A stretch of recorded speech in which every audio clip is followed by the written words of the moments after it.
Welcome. Today, we are going to discuss a collection of materials centered around the dialogue between the Zen master and his disciples regarding the sixth patriarch, Huinan. On the surface, the text you provided looks like a series of scattered questions and answers, exactly. But underneath, there are several profound, one might even say subversive Zen ideas. Precisely. So, your task this time is to sort through them. For instance, what exactly is this legendary seeing into one's nature Jiangshan? Why is a sentence that sounds incredibly wise considered a glaring flaw to a Zen master? And most importantly, how can this thousand-year-old wisdom actually help us understand our often chaotic inner worlds today? Alright, let's dive straight into the most interesting part. The dialogue begins by discussing Hunan's most famous verse. Body originally has no tree. The bright mirror is not a stand. Since originally there is not a single thing, where can the dust light? But look at the master in the text. He throws out a very sharp counter question. He says, since originally there is not a single thing, then why did you write those words down? Aren't the words you wrote a thing? This immediately hits the core of Zen. This is what is called the path of language is cut off, and the place of mental activity is extinguished. It means that the true thing, whether you call it self-nature, truth, or Buddha nature, cannot be fully captured by language or symbols. The moment you try to describe it, the description itself becomes a concept, a label, a thing. It is no longer the thing itself. But here's what I don't quite get. If Hunan's realization was truly that high, why did the fifth patriarch respond by saying he had not yet seen his nature? To Hunan, wouldn't that feel like a heavy blow? Is there a deeper interaction happening here? You've hit the nail on the head. When the fifth patriarch said he hadn't seen his nature, he wasn't denying Hunan's level of awakening. He was using a very radical method to help him shatter his last layer of attachment. The last layer, attachment to language. Exactly, attachment to language and concepts. That's why the fifth patriarch's next move is the most critical part. What move? He personally wiped away the verse Hunan had written. Wiped it away. Yes. That act of wiping it away was the perfect interpretation of originally there is not a single thing.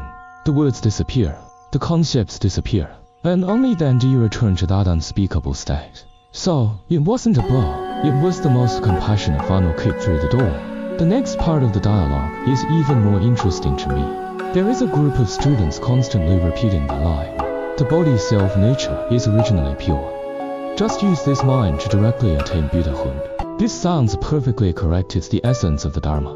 But the master's response is very blunt. He repeatedly tells the students, but you are an impure person. This confuses me. Isn't that contradictory? This is the most nuanced part of the material. It clearly distinguishes between two levels. Which two? One is the theory of self-nature, and the other is your actual state as a human being. The master fully admits that self-nature is originally pure theoretically. That's a 100% correct statement, right? But what he wants to point out is that while the source of your inner essence is pure, the you of this moment, your thoughts, your emotions, your behavioral patterns, your karma is entirely impure. The master in the text uses a very vivid term. He says the student's state is lila lantan. Wait, that sounds very colloquial. What does it mean? Like a total mess.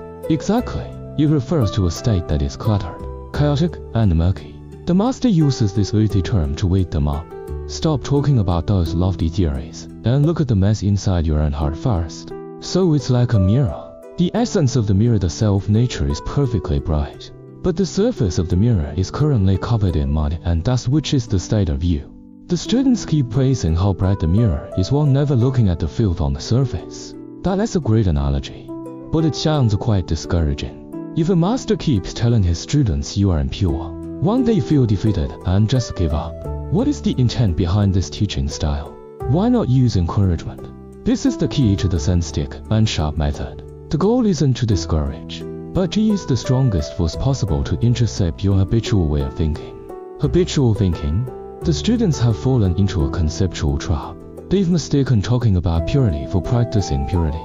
They mistakenly believe that knowing the theory is the same as reaching the state. The master's blow is meant to shatter that illusion. That's why he later says pointedly, you have never admitted that the impure one is you. The key lies in the word recognize or identify.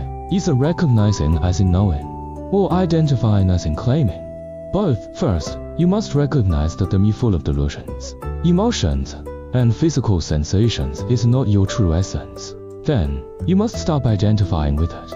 We habitually identify with the me that is tired, annoyed, or angry, and we take it to be ourselves. So even if you understand the theory that self-nature is pure, because you identify with the wrong object every day, the master continues to say, but you are still impure. Okay, I get the concept of identifying with the wrong object, but it still sounds a bit abstract. How do we detect who we are identifying with in daily life? Conveniently, a student in the text asks a similar question. It's about whether Hunan felt tired when he was pounding rice. This brings the problem back to very concrete physical sensations. Yes, the student asked about when Hunan was still a layman at the monastery, pounding 800 pounds of rice a day. When the fifth patriarch asked if he was tired, Hunan said, no. He explained it was because he could use the mind to command things, rather than letting things command the mind. Command as in to drive or govern, right? Right. So, letting things command the mind is the state most of us are in, being led by the noise by external things and physical sensations. Exactly. If the body is tired, the mind feels I am so tired. If the weather is hot, the mind feels I am so irritable. If someone says something unpleasant, the mind is unhappy all day. In this state, the body, the weather, and other people's words become the master, and our mind becomes their slave. That reminds me of my morning coffee. If I don't get that cup of coffee, I feel like I can't even start my day. My mind is completely controlled by that one cup of coffee. That's probably the most typical example of things commanding the mind. Exactly. Or think about scrolling on a phone. You intended to look up some info, but an hour passes and your mind has been completely led away by the algorithm. It's the same logic. Using the mind to command things, however, is a total reversal of this master-slave relationship. When a person truly identifies with the pure self-nature, they no longer identify with the body that gets exhausted. The mind becomes the master, and the body is just a tool the mind uses. So Hunan's body was pounding rice. Of course, he was working and sweating. The physical reactions were all there, but his mind was resting in that unproduced, undying, and inherently blissful self-nature. Therefore, his mind wasn't tired. I have a big question here. Theory is one thing, but how do you do it? This sounds like a superpower. When Hunan said he wasn't tired, did he really have no physical sensation of fatigue? Or was it just a kind of psychological strength? The master in the text explains, it's not that there are no physical sensations, but that the mind is not dragged by those sensations. Not turned. The feeling of fatigue is like a signal. It appears, and he knows it, but he doesn't identify with it. He doesn't let it turn into a psychological story of I am so tired. The mind remains free and steady. So, it's not a superpower. It's a shift in awareness. This is a metric we can use to check ourselves anytime. Yes, when you feel exhausted or irritable, ask yourself, who is in charge right now? Is it you, or is it your body and emotions? It sounds like Hunan's path was very difficult. Not just the internal cultivation, but the external challenges were massive too. This brings out some of the more miraculous elements in the material, showing us another side of the Zen lineage. Yes, for example, the mention of the stone tablet left by the Indian monk Jnanabe Shaya during the Liang dynasty. When he saw the landscape there, he prophesied that 170 years later, a flesh-body bodhisattva would attain the way and preach the Dharma there. That prophecy waited silently through the Liang, Sulai, and finally came true in the Tang dynasty with Hunan. This adds a strong sense of destiny and legend to the story. It suggests that the Zen lineage wasn't an accident. It was a layout spanning centuries. But what surprised me more was the protection from the master. The material mentions that after Hunan received the Dharma and was being pursued by hundreds of people, his master, the fifth patriarch Hongren, appeared several times to help him. That part is crucial. Take the pursuer Hemin. For instance, he was a fourth-rank general, incredibly strong, but he simply could not pick up the rope and bowl that Hunan had placed on a rock. He couldn't pick them up. The text says it was because the fifth patriarch used his spiritual power to sit inside the bowl, making it as heavy as Mount Tai.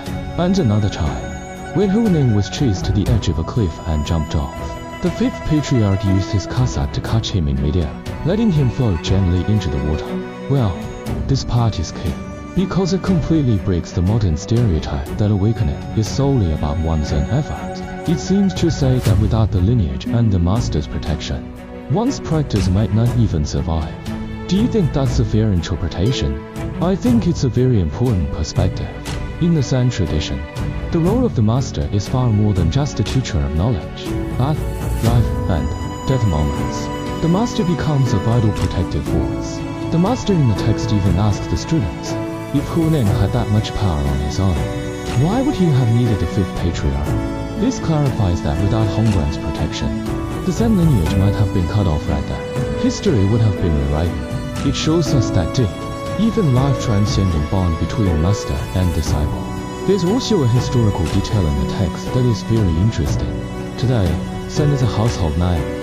But in the era of Empress Wuzishan, Zen wasn't mainstream at all. It was actually quite obscure. Yes, that's very important. The text mentions that in the Tang court, the most flourishing sect was esoteric Buddhism. Why? Because it could manifest incredible powers, like praying for rain or healing the sick. So it was highly favored by the royals. Then there was the Yogacara school brought back from India by Zhuangzong, which was the prominent academic school, and the Huayan school with its strong philosophical systems. Zen was a very small, low-profile lineage back then, which explains why everyone knew Shengshu. Wuzishan even invited Shengshu to be the national teacher, while almost no one had heard of Hunan. Shengshu represented the northern branch. The high-level ritual Hunan was in the south among the common people, quietly passing on the mind Dharma. It reminds us that historical volume isn't always equal to actual influence. A seed of thought might need to stay underground for generations before it truly blooms. Exactly.